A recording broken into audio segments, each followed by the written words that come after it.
Bonjour à tous et bienvenue dans notre webinaire du mois, donc qui est piloter un portefeuille de projets multi-entités sans perdre la cohérence groupe, le dispositif d'Eramet. Alors avant qu'on commence par se présenter et rentrer dans le vif du sujet, quelques règles pour ceux qui n'ont pas encore participé à nos webinaires. En bas à droite, vous avez le chat où il y a Yasmine qui gère tout ça derrière, sur lequel vous pouvez interagir, poser vos questions.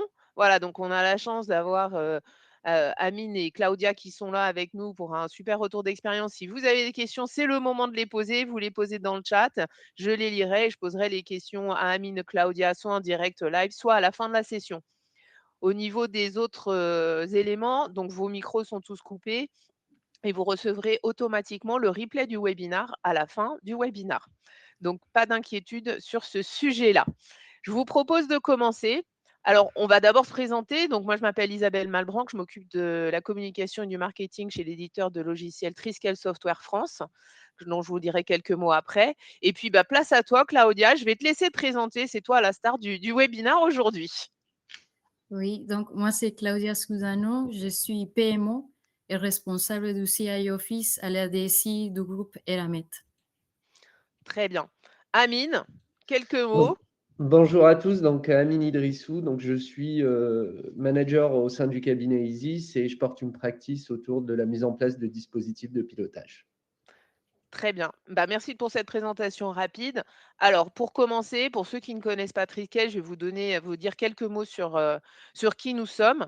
Donc, on est éditeur de logiciels, un logiciel SaaS de gouvernance et de pilotage des organisations. Notre mission, en quelques mots, c'est de fournir aux ETI, donc moyennes entreprises et grands comptes, une solution SaaS de gouvernance et de pilotage d'activité. On va adresser principalement la gestion de portefeuille en lien avec la stratégie d'entreprise. Ça veut dire quoi? On va gérer la stratégie, ce que vous voulez faire dans votre organisation, la capacité, quels moyens vous avez pour le faire, donc moyens humains et moyens financiers, et puis l'exécution, ce que vous faites vraiment. Donc c'est là où le portefeuille de projet, la gestion de projet rentre en jeu. Et l'idée, c'est de lier tout ça. Et vous allez voir un très bon exemple chez Eramet aujourd'hui. On a à peu près 110 clients en France, néanmoins une entreprise internationale avec 250 000 utilisateurs dans une douzaine de pays. Et puis à notre dernière étude de satisfaction client l'année dernière, on avait à peu près 94 de clients satisfaits. Il faut voir qu'on intervient, on a une centaine de solutions, donc en France, 110 solutions clients déployées dans tous les secteurs d'activité. Et puis, on va aussi bien répondre à des besoins de petites entités, de petites dizaines, plusieurs dizaines d'utilisateurs, à plusieurs milliers d'utilisateurs, et principalement dans les DSI, les directions R&D et certaines directions métiers, donc de TI et de grands comptes. Voilà pour Triskel, c'est pas le nerf du webinar. Amine, je vais peut-être te laisser dire quelques mots sur Isis parce qu'en fait, Triskel accompagne Eramet depuis 3 ans via l'intermédiaire aussi de Isis. Donc Isis, Amine, je te laisse présenter Isis. Bien sûr, merci Isabelle. Donc nous, Isis, on est un cabinet expert dans le pilotage. Donc on existe depuis 2007.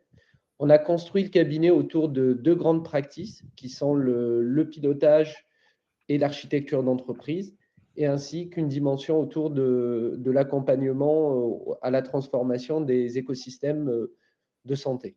Donc, tout ce qui concerne la mise en œuvre de politiques publiques et l'accompagnement effectivement des différents acteurs qui y participent.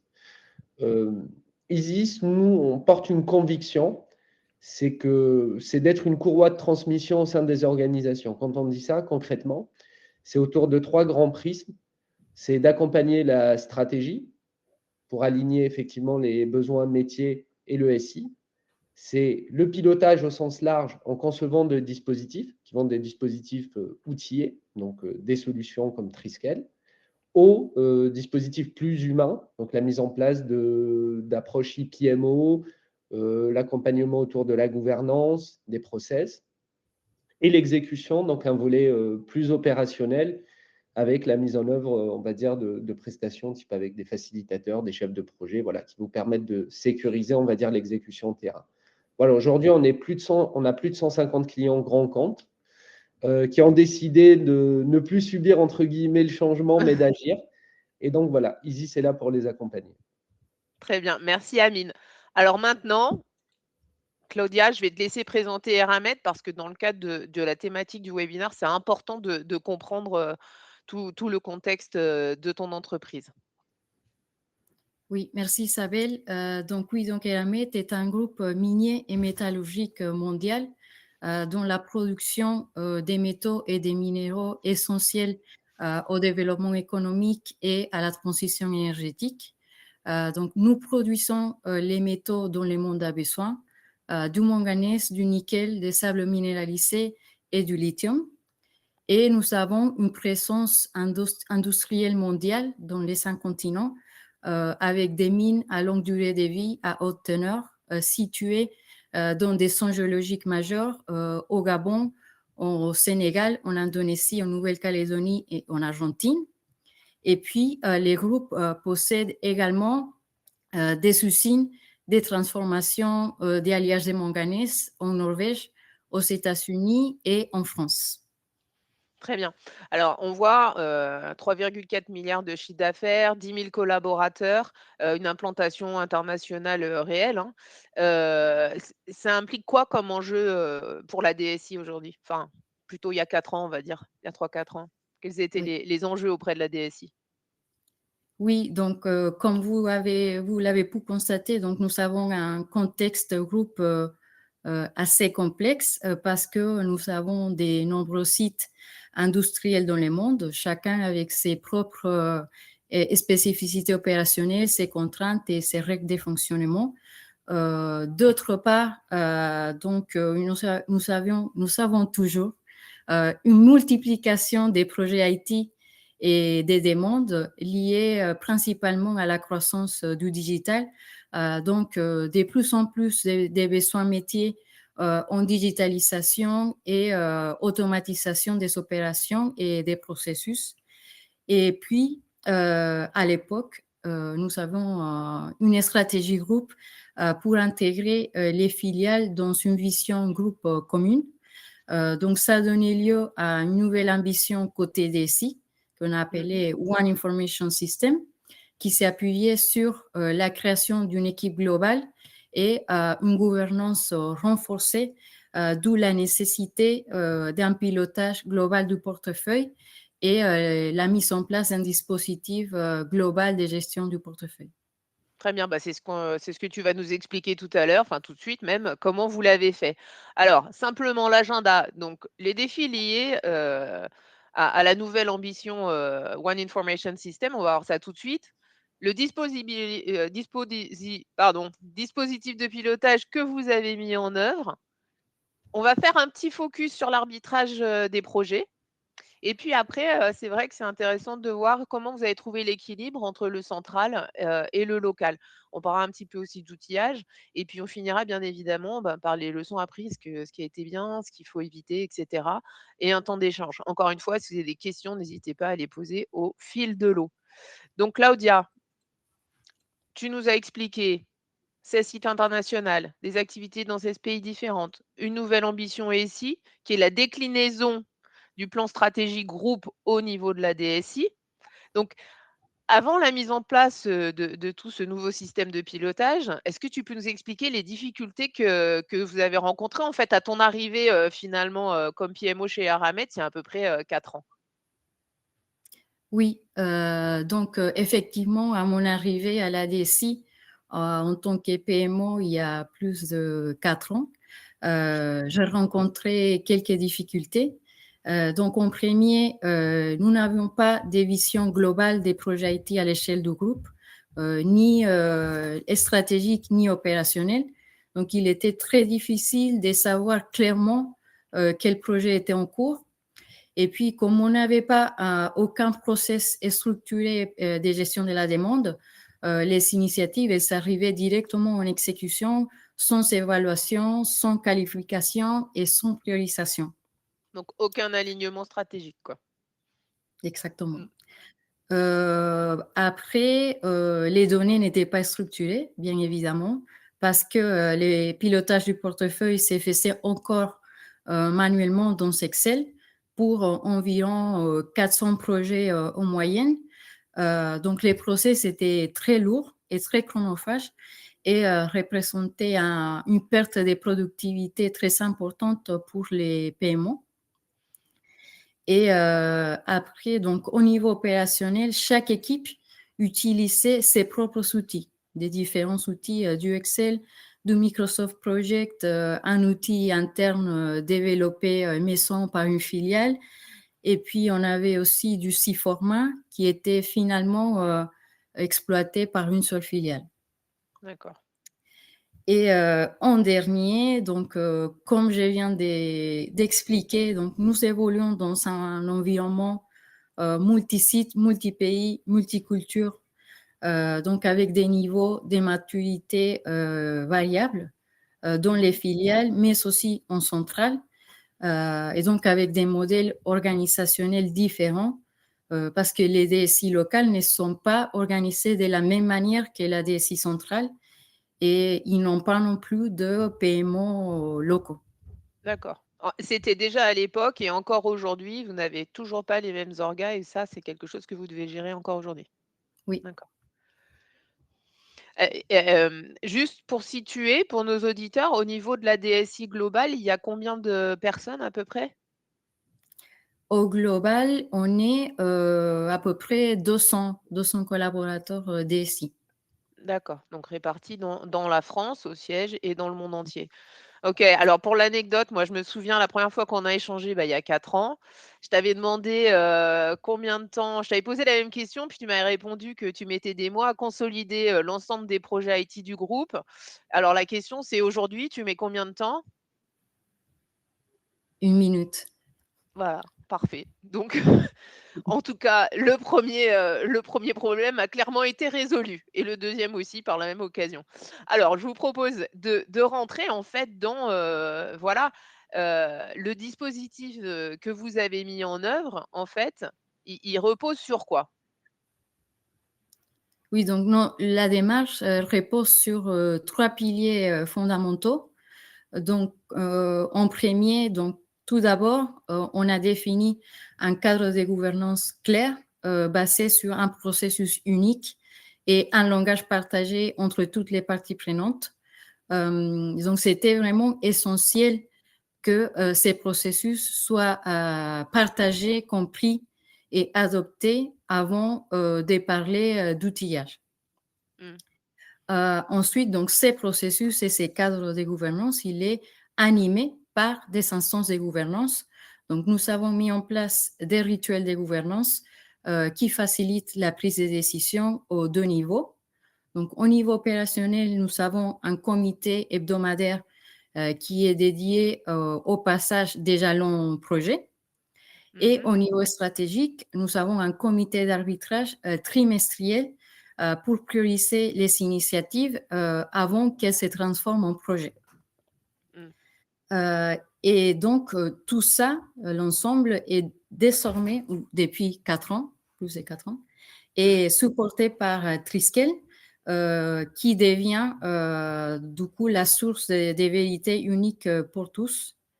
Et donc, nous savons à l'époque, donc au milieu du déploiement, il y a une règle qui s'est créée, qui a été Mmh. conçue, on va dire, par le DSI à l'époque, qui était évidemment le sponsor de l'initiative. Mmh. Et donc, pour la petite anecdote, et il y a quelqu'un qui est venu lui parler d'un projet. Il lui disait, oui, les budgets, il y avait beaucoup d'informations déjà, des objectifs, les métiers, les sponsors, il avait beaucoup de contexte. Et le DSI, il a regardé dans Triskel, il ne trouvait pas l'initiative Mmh. dont la personne parlait. Et il lui a dit mais je vois pas cette initiative dans Triskel, donc ça n'existe pas. Et Voilà, donc la donc règle, c'est ce qui est pas dans Triskel, ça n'existe pas. voilà, bah, c'est bien, en fait, le DSI il donne une ligne et il s'y tient. Ce qui n'existe pas dans son outil, ça n'existe pas, donc tu es obligé de te plier à cette règle-là. Très bien. Alors maintenant, on va rentrer dans le détail, effectivement, de du pilotage. Donc au niveau de la DSI, le problématique, c'est comment décider et arbitrer le portefeuille de projet et les budgets évidemment, quand chaque pays a ses propres règles. Donc le processus mis en place, chez Eramet, dans le détail, tu nous as donné les grandes lignes des différents, comités de gouvernance. Est-ce que tu peux nous expliquer plus en détail ce que vous avez choisi de faire de manière précise et que donc chaque filiale doit respecter? Enfin chaque entité, pardon. Oui. Donc, nous avons, comme j'ai dit, un processus unique et commun pour l'ensemble des projets IT du groupe, avec donc les grandes étapes à suivre et les jalons à respecter. Donc, tout d'abord, toutes les initiatives ne sont pas soumises à respecter toutes les étapes du processus. Donc, nous avons 3 critères, vous les avez à l'écran en bas à gauche, qui déterminent si l'initiative est éligible ou pas. Donc, ça nous permet de placer les curseurs au bon niveau et de rester concentrés sur les initiatives avec plus d'impact. Donc, les 3 critères, donc en premier, les budgets estimés. Si c'est plus de 50 000 €, l'initiative doit suivre l'ensemble du processus. OK. Si le budget est inférieur à 50 000, mais qu'on va déployer une nouvelle application ou composante, l'initiative entre dans le processus. Et OK. finalement, même si les 2 premiers critères ne sont pas remplis, mais qu'il y a un impact cybersécurité ou RGPD, l'initiative est également éligible. D'accord. Comment vous avez défini ces critères? Enfin, concrètement?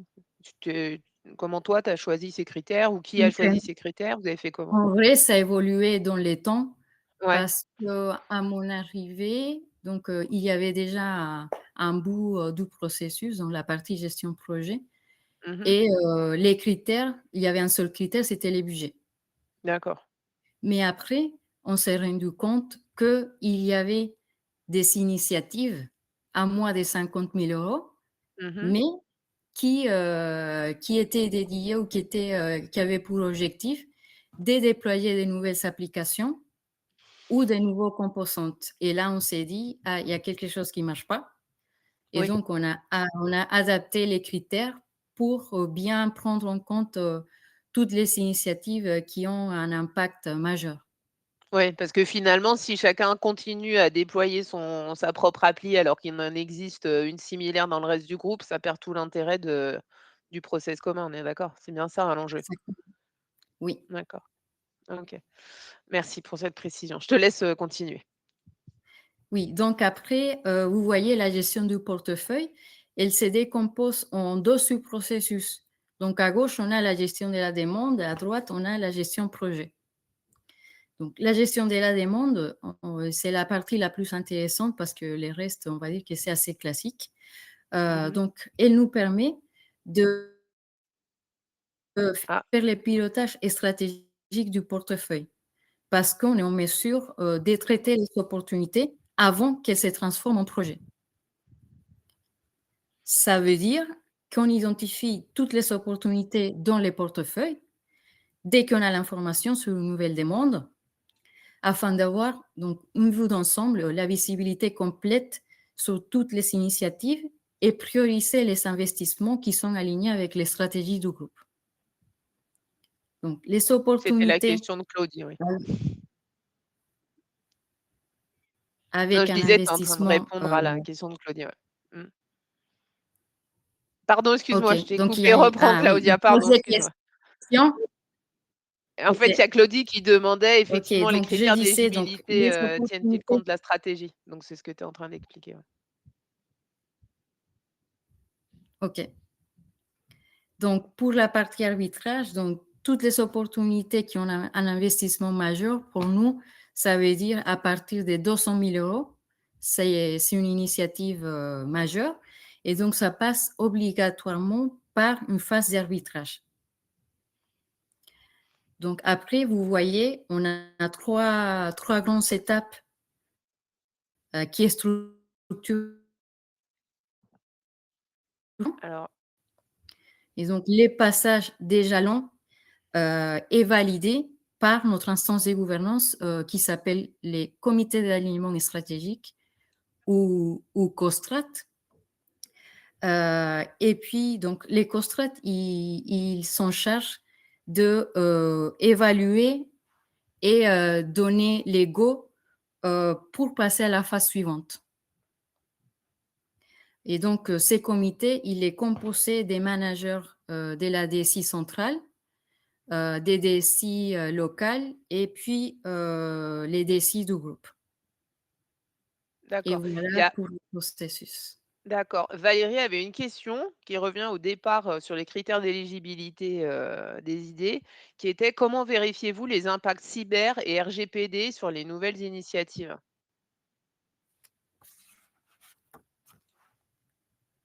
Donc oui, donc c'est un peu spécifique, Mmh. mais on a un outil, donc l'équipe cyber, qui gère, les risques fournisseurs. Ils ont un outil, un quick scan qui sont créés, donc c'est un fichier Excel avec des critères et donc par rapport à la note ou à l'issue de l'évaluation de ces quick scans, on sait s'il y a un gros impact ou un moindre impact. Et puis côté RGPD, c'est exactement pareil. On a aussi un quick scan. Donc les personnes, ils répondent à plusieurs questions et ça donne la réponse si les projets ont un gros impact RGPD ou pas. Très bien. Merci pour ta réponse. Il y a Jean-Marc qui demande, il n'y a-t-il que des représentants DSI dans ces instances de décision dans le COSTRAT? Il y a que des gens de la DSI? Il y a quelques métiers? Il y a d'autres gens?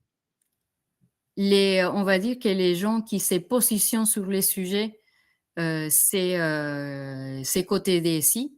Mais après, on a pour les passages d'études en exécution, on demande que les sponsors du projet, côté métier, soient là pour la validation de ces jalons-là pour passer en exécution. D'accord. Alors, il y a Nasser qui est en train d'écrire une question, en attendant de la recevoir. Je te propose de faire le focus effectivement sur, le passage à l'action. Donc quelle méthodo vous utilisez pour prioriser, les projets justement? Qu'est-ce que vous avez mis en place? Oui, donc sur la partie arbitrage, donc on fait 2 choses. En premier, une évaluation et par la suite, la priorisation. Donc pour la partie évaluation, pour noter les opportunités, on utilise un modèle ROAR, donc c'est Risk, Opportunity, Appetite and Return, qui a été conçu par les Gartner. Donc c'est un outil qui appartient aux Gartner. Donc c'est une matrice composée d'une cinquantaine de critères pour évaluer les facteurs clés des succès et des risques des initiatives par rapport Mmh. à différents aspects du projet, technologie, data, ressources, finances, fournisseurs, clients, qui sont consolidés par la suite pour obtenir un score des business value et un score des risques projets. D'accord. Et Alors c'est ce qu'on voit à l'écran, c'est tout dans Triskel, donc dans vos outils de pilotage. Bon, les écrans sont un peu flous, mais en fait, c'est ce que vous voyez, avec les codes couleurs notamment. oui, à gauche, il y a la partie évaluation. Et Mmh. puis, donc, ces informations, les scores que je viens de mentionner, sont utilisés comme input pour la priorisation, donc qui est faite trimestriellement OK. par les billets de la méthode Moscow. Donc, on D'accord, classe moi les opportunités en must do, should do, could do ou want do. mmh. Et donc, avec ça, l'objectif, c'est d'accélérer ou de reporter les initiatives sur la base des priorités actuelles et des données opérationnelles. Très bien. Alors là, on parle des priorités et cetera. Il y a Nasser, sa question, c'était: comment assurez-vous l'alignement du portefeuille, donc IT, avec les objectifs business? Est-ce qu'il existe une gouvernance similaire côté métier? Et en gros, comment vous assurez la coordination avec cette instance métier, si elle existe? En fait, la question, c'est comment vous coordonnez en fait l'alignement, IT, business? Oui, donc en premier, c'est ce qui est, on va dire, essentiel, c'est, qu'il y ait un processus de gestion de la demande. Donc, avant que les initiatives deviennent des projets, il faut qu'ils soient alignés, qu'ils soient évalués et priorisés pour les aligner avec les objectifs métiers, les stratégies du groupe, etc. Puis, il y a un deuxième niveau.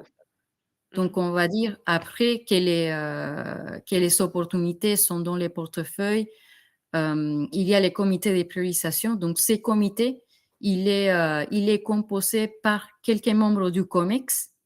Déjà, donc, les membres du COMEX, ils sont vraiment une visibilité 360 sur tous les groupes, toutes les priorités, les contextes actuels des filiales. Et donc, c'est avec ces inputs-là qu'on priorise et qu'on arrive à aligner notre feuille de route IT avec les priorités du groupe. D'accord, donc oui, avec le COMEX, intervient dans, la priorisation également, donc plutôt au niveau sur la partie, gauche du process. Oui. D'accord, alors, heu, là, donc l'objectif, donc là, on a bien compris le process, enfin, normalement, avec les questions complémentaires. Si vous en avez d'autres, surtout, n'hésitez pas à les poser, hein, il y a aucun souci, même si pour moi, c'était vrai effectivement très clair. Au niveau justement du problème majeur, d'origine qui était, voilà, les process sont en place, la méthodo est en place, on a mis un outil et cetera. L'objectif, ça reste quand même de trouver l'équilibre entre les exigences du groupe, de la DSI, centrale et puis la réalité des DSI locales qui n'ont pas forcément, les mêmes enjeux. Alors, est-ce que tu peux nous expliquer un petit peu comment vous avez trouvé cet équilibre qu'on a nommé, glocal? Voilà, on a inventé un nouveau mot. Donc, comment vous avez fait? Oui, donc l'idée était de garder de la flexibilité pour éviter donc les blocages et favoriser l'adoption dans toutes les entités. Donc, pour nous, c'est ce qui est non négociable, c'est vraiment le respect du processus PPM et des instances de gouvernance. Donc, toutes les entités doivent respecter ces processus et des gestions du portefeuille et les rituels de gouvernance pour garantir donc l'alignement stratégique des initiatives, la qualité des livrables et puis la conformité avec nos standards. Et donc, de l'autre côté, pour nous, c'est ce qui reste flexible. L'idée là, c'était encore de laisser de la marge de manœuvre aux entités avec un outil suffisamment flexible pour s'adapter au niveau des exigences différentes entre le central et les locales et aux pratiques qui étaient déjà en place sur les sites. Et donc, un exemple concret de cela, c'est l'entrée des données budgétaires. Mmh. Donc, concrètement, au niveau local, les équipes, ils sont complètement autonomes sur les pilotages de leur budget.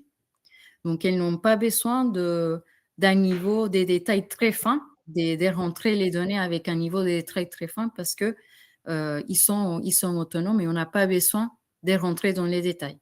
D'accord, Par vous, au contre, central, au ça vous niveau intéresse central, pas? Mmh. oui.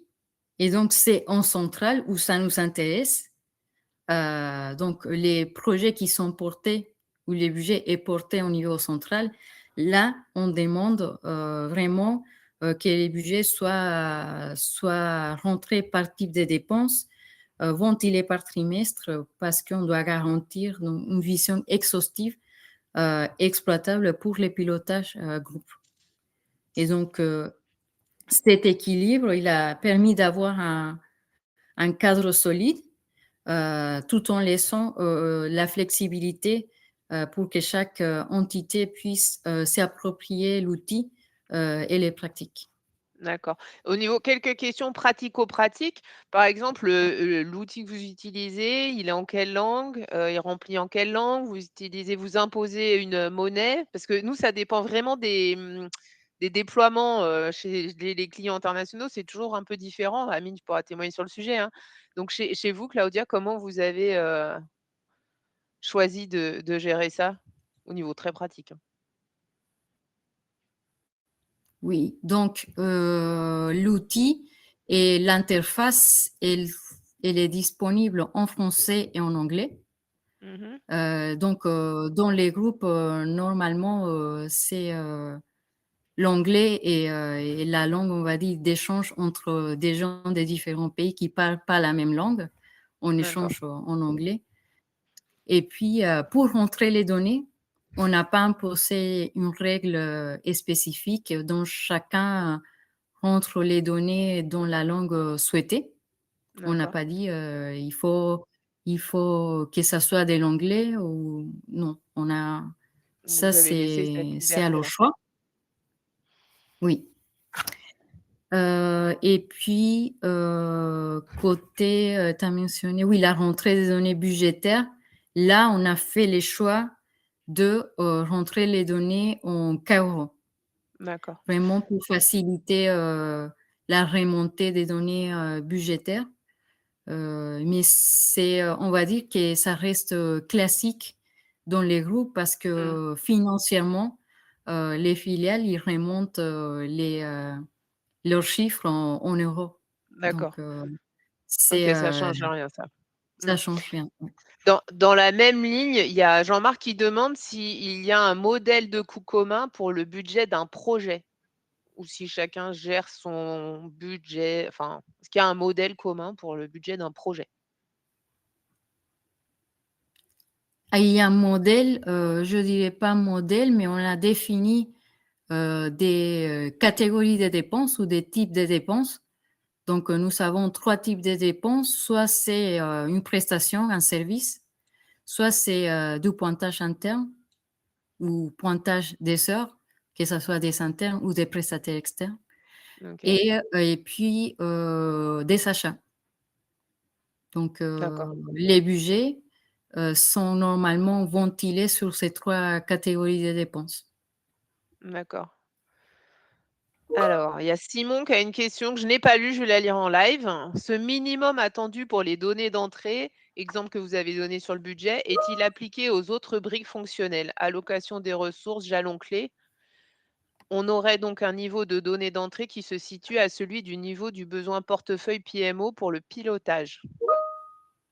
Alors comme elle est longue la question, Claudia, si tu veux la relire dans le chat directement en bas à droite de ton écran. Ce minimum atteint pour les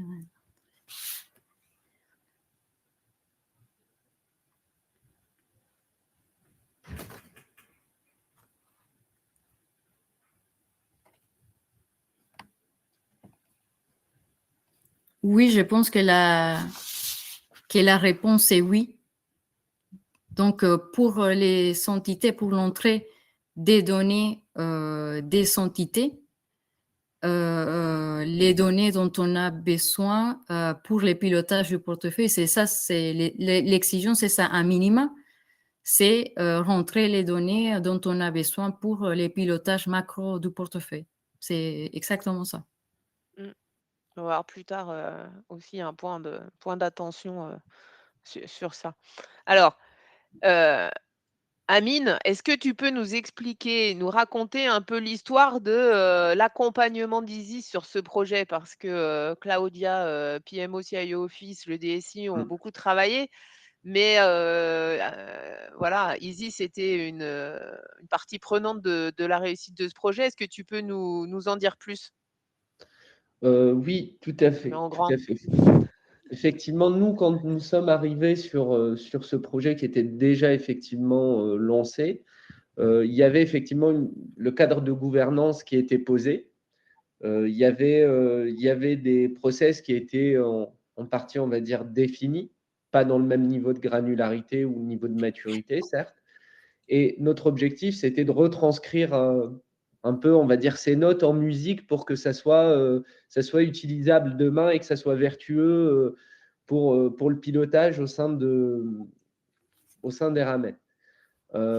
Notre méthodologie en tant que telle, c'est une méthodologie qui s'inspire de notre ADN, qui est de faire effectivement de l'architecture d'entreprise et du pilotage, et de ne pas être uniquement dans des projets type classique, cycle en V, effet tunnel. On fait des ateliers, on a le résultat 6 mois plus tard, et à la fin, on se rend compte que les priorités ont changé et que le rendu final, le résultat de ce qu'on a fait n'est plus vraiment aligné avec les besoins de l'entreprise. Et c'est là que notre méthode rentre en jeu, parce qu'on a une méthode qui est complètement incrémentale, tout simplement. C'est pour faire simple, on est dans une collecte des besoins 48 heures en amont, un travail de modélisation sur base de ces inputs, puis des ateliers menés avec des super utilisateurs ou des représentants, des référents, que ce soit l'équipe projet, des référents méthodologiques, architecture, etc., qui nous permettent de mettre en miroir, on va dire, les attendus versus le résultat et d'échanger et de faire évoluer en live le dispositif en quelque sorte. Et on évite justement les effets tunnels. Et voilà, le Eramet voyait au jour le jour l'évolution de son dispositif, voilà, et pas finalement à la fin, en phase de déploiement, de se poser la question, est-ce qu'on est bien aligné ou pas. Au-delà de ça, finalement, par de la partie produit, nous, notre ambition, c'est surtout de faire c'est surtout de réinterroger les usages. On sait que dans toutes les entités, on a un héritage qui est culturel, qui est aussi nos compétences, nos expertises, qui font qu'on envisage des process demain dans une solution avec un prisme peut-être qui est biaisé par des outils qu'on a utilisés dans le passé, etc. Et le fait d'apporter cette méthodologie a permis, dans certains cas, de se dire, finalement, on a pensé le faire comme ça, mais on se rend compte qu'on peut le faire différemment avec ce que vous nous avez apporté. On n'avait pas vu les choses de cette façon, et c'est aussi notre rôle de pouvoir apporter effectivement nos best practices, nos retours d'expérience, voilà, sur des implémentations de ce type-là. Aujourd'hui, on en a fait à date plus de 70 sur le dispositif Triskel. On commence à avoir quand même une base de connaissances et de la matière pour aiguiller les différents dispositifs. Après, effectivement, c'est pas uniquement du dev. Il y a forcément une partie de déploiement, de la conduite de changement. C'est hyper important de créer des parcours adaptés aux différents niveaux de maturité. Et c'est ce qui est le plus important. Et quand je parle aussi de déploiement progressif et d'approche incrémentale, c'est important. on n'a pas déployé en Big Bang toutes les priorités d'Eramet. On s'est focalisé sur les principaux. Qu'est-ce qui était le non négociable? Le non négociable, c'était de poser la structure du portefeuille, d'outiller la création des opportunités et finalement d'avoir ce chaînon manquant avec la gestion de projet. Et au fil des itérations, on a déployé d'autres briques fonctionnelles qui sont le reporting, les risques, la gestion de la demande, le scoring, les revues de projet, donc les snapshots qui permettent de faire des photos et suivre et de tracer finalement les écarts dans le temps d'un projet, voire d'un portefeuille, et in fine, la gestion budgétaire. Ce qui est important, c'est que ce n'est pas forcément un séquencement. On a traité, par exemple, on n'a pas traité tous les processus avec le même niveau de granularité. On a adapté par rapport au niveau de maturité de l'organisation et on s'est autorisé, et ça c'est la force que nous a permis aussi Triskel et notre approche, de revenir sur certains processus déjà déployés pour dire finalement vous étiez niveau 2, aujourd'hui on a une bonne adoption au niveau process, outils, on vise le niveau 3. Donc voilà, donc ce n'est pas séquentiel. Donc voilà, si on prend l'approche. Ouais, si je résume, c'est focus pilotage tête haute avec un process macro. Et puis après, au fur et à mesure de la montée de la maturité de l'équipe, de l'adoption, etc., vous avez tiré les fils pour redescendre plus dans l'opérationnel. C'est comme ça que vous avez mis en place l'outil. Exactement. D'accord. OK. Alors, la dernière ligne, c'est gestion budgétaire. Alors, je vais poser la question de Frédéric qui n'a pas trop de rapport. Frédéric qui demandait dans quelle mesure une ventilation stratégique OPEX-CAPEX peut influencer l'application d'un modèle de prise en charge dans l'outil Triskel? Bah, pour nous, c'est obligé, c'est basique de ventiler les budgets en OPEX et CAPEX. Moi, je ne l'avais pas mentionné avec la question, la dernière question, mais oui, en premier, donc pour rentrer les lignes du budget, on choisit en premier si c'est du CAPEX ou de l'OPEX, et puis on choisit la catégorie des dépenses, effectivement. Très bien. J'apporterai une précision sur ces approches-là. Enfin, on va dire que c'est le ticket d'entrée standard de toutes les organisations pour lesquelles on intervient, d'avoir ce découpage en fonctionnement, investissement, entre guillemets. Après, la solution aujourd'hui, elle permet de définir un modèle de coût. C'est un template qu'on construit. Donc, on peut avoir autant de dimensions qu'on le souhaite demain. C'est surtout l'aligner à votre pratique de pilotage budgétaire. Aujourd'hui, c'est le choix d'Eramet, mais le choix d'Eramet ne sera pas forcément le choix de vos organisations. Ouais, il faut imaginer qu'en termes d'outillage, en tout cas, on a un outil qui est très flexible, donc il va aller s'adapter à vos process. Alors, pour ceux qui en ont pas trop, on a aussi des solutions packagées, mais c'est pas ce qu'on présente aujourd'hui. Voilà.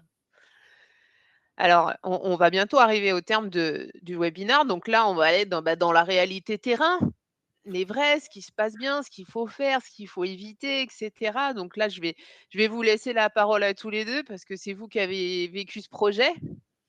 Voilà, Claudia, si tu veux commencer les affaires. Oui, donc affaire sur l'implication du sponsor, c'était vraiment pour nous les premiers facteurs clés de succès de cette implémentation, les plus importants parce que c'est vraiment ça qui a fait bouger les lignes. Et puis, plus qu'impliqués, il faut que les sponsors ils soient moteurs et qu'ils portent aussi la conduite de changement au niveau des managers, des équipes pour avoir plus d'impact sur les utilisateurs. D'accord. Le sponsor, on rappelle, vous, c'était le DSI, donc Jean-François Huet à l'époque, qui a changé en cours de route. Mais je crois que tu as toujours un fort soutien de ton nouveau DSI de toute façon, il me semble, hein? Oui. Je dis pas n'importe quoi, hein. Non, non, c'est toujours le cas. Très bien. Sur la partie simplicité, nous, ce qu'on recommande, et ça a été le choix d'Eramet au départ, c'est de poser un corps modèle assez simple. Ne pas essayer de vouloir tout outiller, de tout rentrer dans la solution. C'est contre-productif, hein, et par expérience, on l'a vu tellement de fois. Donc, c'est de se focaliser sur ce qu'on appelle des invariants du pilotage. Donc, finalement, quel est le strict minimum, voire nécessaire, pour dérouler un process, donner de la visibilité sur un portefeuille, avoir une vision macro des budgets, des jalons clés. Voilà, c'est le premier niveau à positionner. Ça permet un premier niveau d'adoption, une montée assez rapide en termes de maturité. Et ensuite, au fil de l'eau, c'est de commencer à outiller, avoir des niveaux de granularité plus fins. Mais toujours essayer de commencer simple, voilà, quitte à pas se bloquer. Et ensuite grandir aussi. La solution va grandir avec vous. Donc, voilà, c'est le restant simple au démarrage et puis faisant avancer, faisant monter en maturité. Puis on a aussi vu revenir en arrière quand c'était nécessaire, hein. Exactement. Le dernier point du à faire? Oui, donc sur l'automatisation de la consolidation, ça pour moi c'est vraiment un quick win pour la fonction PMO. Donc c'est une manière très rapide de voir les bénéfices. Donc c'est de concentrer les premiers efforts sur la remontée des données essentielles pour piloter les portefeuilles. Et donc ça permet d'alléger la charge du PMO pour avoir plus de temps sur les analyses. Très bien. Donc les à faire, maintenant les choses à éviter. Oui, donc à éviter, Donc, je reviens sur la partie équilibre central, local, exigence, flexibilité. Donc, pour cette partie-là, il faut, pendant la conception et les ateliers pour les déploiements, il faut vraiment toujours se poser la question sur c'est ce qui est essentiel ou pas pour garder les bons niveaux d'équilibre entre les exigences centrales versus locales. Ça pour éviter d'étouffer donc les spécificités locales, vraiment les pratiques et les règles en local. Puis sur les deuxièmes points, donc on a fait les choix d'avoir un portefeuille partagé entre le central et les entités. Et donc vraiment, tout le monde voit tout. Ça dans l'esprit des rapprochements des équipes des sites et les centrales. Et ça a plutôt bien marché pour nous parce que ça facilitait les échanges et la communication. D'accord. En fait, toutes les entités voient le portefeuille central. Donc, s'ils ont un besoin, ils ont aussi la possibilité d'aller piocher dans ce qui est fait ailleurs, sans que vous ayez l'obligation de l'imposer, on va dire, quoi. C'est Oui. plus simple. OK. Et le dernier point alors? Le plus Et dur, le hein, on l'entend tout le dernier, temps. oui, le dernier, donc c'est sur la conduite de changement, forcément. Donc, je voulais juste dire que bon, l'adoption d'une nouvelle manière de travailler ne se fait pas du jour au lendemain. Donc, il faut toujours garder à l'esprit que ça prend du temps. Et même si ça paraît très long, il ne faut pas baisser les bras. Et il faut continuer à être là, à expliquer, à accompagner les utilisateurs et surtout les écouter sur leurs difficultés qu'ils rencontrent pour pouvoir les proposer des solutions. Très bien. Bah, je pense qu'on arrive à l'issue de ce webinaire. C'est un bon mot de la fin parce que rester à l'écoute de vos utilisateurs, surtout dans un contexte multi-entité, multiculturel, c'est encore plus important que je dirais que si on reste franco-français. Il y a plus de questions. Alors, il y a Valérie qui est en train de taper. Je vais voir peut-être prendre une dernière question. Hem, alors, je vois que Marocco 10 ans frisqué entre ex-DSI a été enfin réalisé. Bravo Claudia. Alors Jacques te connaît a priori. Oui, Ah bah, je te laisserai lire, c'est un petit message ouais. perso visiblement de Jacques pour toi. Voilà, en tout cas, merci Amine, merci Claudia. Dernière question de Pierrick, mais je crois que ça a été quand même assez rapide. Combien de temps ça a pris pour commencer à avoir les bénéfices? Je crois que le premier c'était quand même la vision consolidée. Est-ce que tu sais le dire? Oui, bah, ça a pris juste quelques mois. Les temps de, on va dire, commencer, que les gens commencent à rentrer leurs opportunités, leurs projets. Là, je pense que dans les 3 mois, j'avais un portefeuille consolidé que je pouvais utiliser dans mes reporting, mes échanges avec les DSI et aussi pour les COMEX. Ouais, et ça je m'en souviens très bien. C'était les débuts du projet. Mmh. Bah, écoutez, merci Claudia, merci Amine. Ceux qui le souhaitent Merci à recevoir, tous. les slides au format PDF, vous mettez un petit mot dans les commentaires, Yasmine vous les enverra. Vous recevrez le replay et puis donc Amine est à votre dispo, si vous avez des questions. Alors je crois que je peux afficher maintenant des non, je peux pas, je sais plus comment ça marche, des liens, voilà.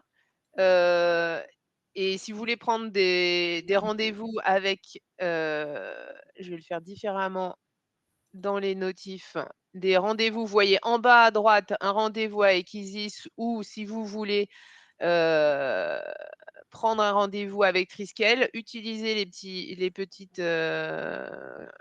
boutons en bas à gauche de votre écran et on se fera un plaisir de vous accompagner, dans vos réflexions de pilotage. Voilà, merci à tous les 2, merci à tous nos auditeurs et puis je vous donne rendez-vous moi, perso, le mois prochain. On fait un product tour Triskel, mais vous vous serez forcément informés de ce qui va se passer. Bon appétit, merci à tous. Au revoir. Merci, au revoir. Merci, au revoir.